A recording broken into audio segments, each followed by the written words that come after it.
Hey guys, welcome back to All Things Nice. It's your host Fletcher, and today we are doing a Versus 14C28N versus Nitro-V.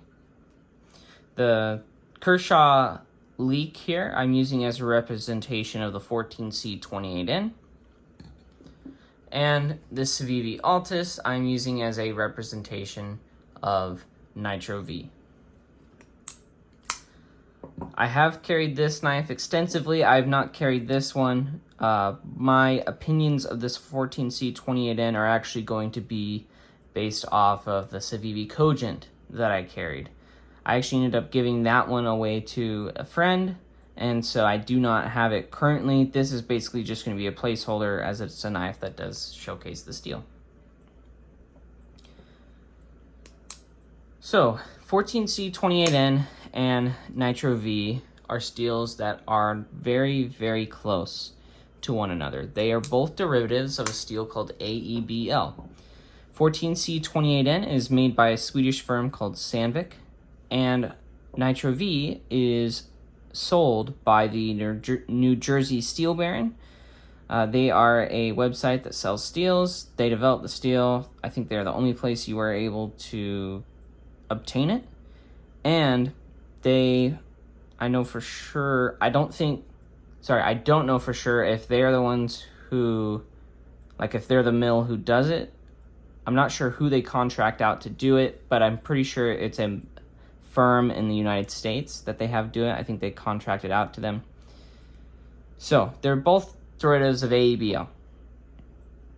But despite that, there are differences between them. So that 14C28N in that Cogent that I had tested at 59, I think slightly above 59, almost 59 and a half Rockwell. This guy I have not been able to get tested yet, but if I had to assume, it's in that range, if not a little higher. Now both of these steels sharpen very, very easily, but I would give the edge slightly to Nitro-V. In terms of edge retention, I did a cut test with these. The 14C28N cut 300 feet of cardboard. This cut something like 235. Despite that, in everyday use, though, I would still give the edge to the Nitro-V, as the way the edge broke down was more desirable than the 14C28N, and in actual everyday use, I actually felt like this didn't last as long as this. Now, I don't think that's a fluke of the testing. The Sandvik steels, like the 12C27 and 13C26 and 14C28N, are kind of like magic on the cardboard. They outcut steels like S30V, but in everyday use, they won't. It's something weird about them. I've talked to Gerald about it. It's just one of the quirks of the steel, and that's why cardboard testing isn't the end-all be-all.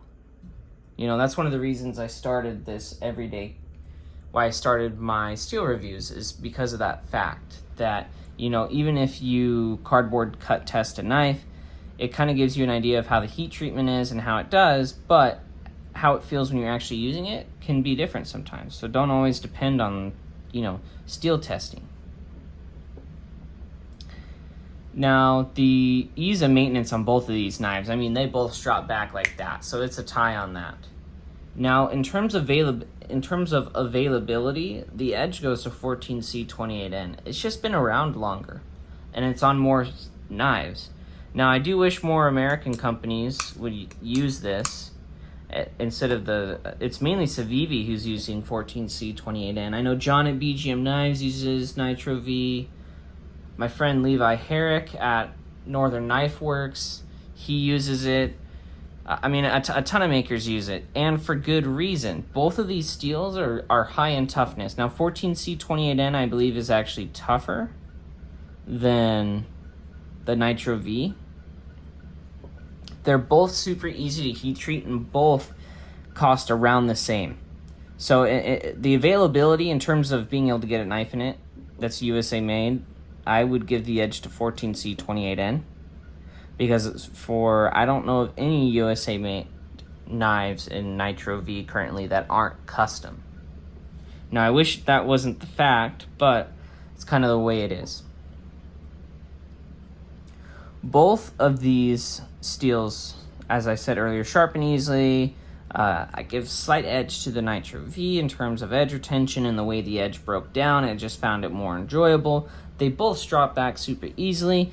14C28N, though, has an edge in terms of what you're able to buy it in.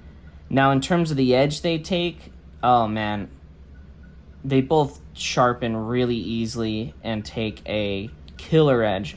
I'd say in terms of how sharp they get, this I'd say just about the same. Tie. Just like with the stropping, a tie. They can both withstand really thin geometries in terms of the toughness. Now, based off of those factors, which one would I choose? Because of basically what you're able to get it in. The Nitro-V, actually. I really liked Nitro-V, and you guys could probably tell I'm a little partial to it. But I carried a 14C28N and a Nitro-V from the same maker. And the Nitro-V was just that much better. I think they were able to run it harder versus the 14C28N.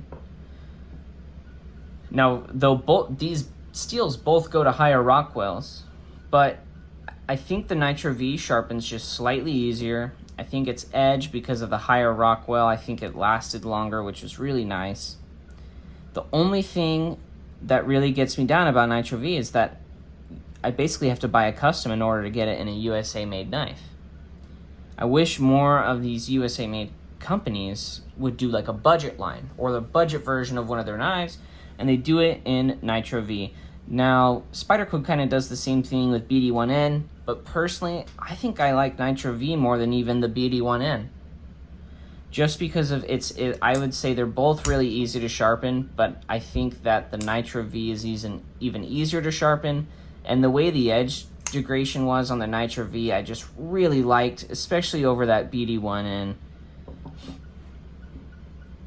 Now, don't get me wrong, 14C28N is still a great steel, and the fact that you're able to get it on USA-made knives at around $60, that's right in the price range and value that these knives should sit at. The Chinese knives, I think they could offer them at a better value, but I think they are having to import the steel from the US, so it's, they're having to pay extra, which is why I think despite the value of this knife, it is kind of higher priced.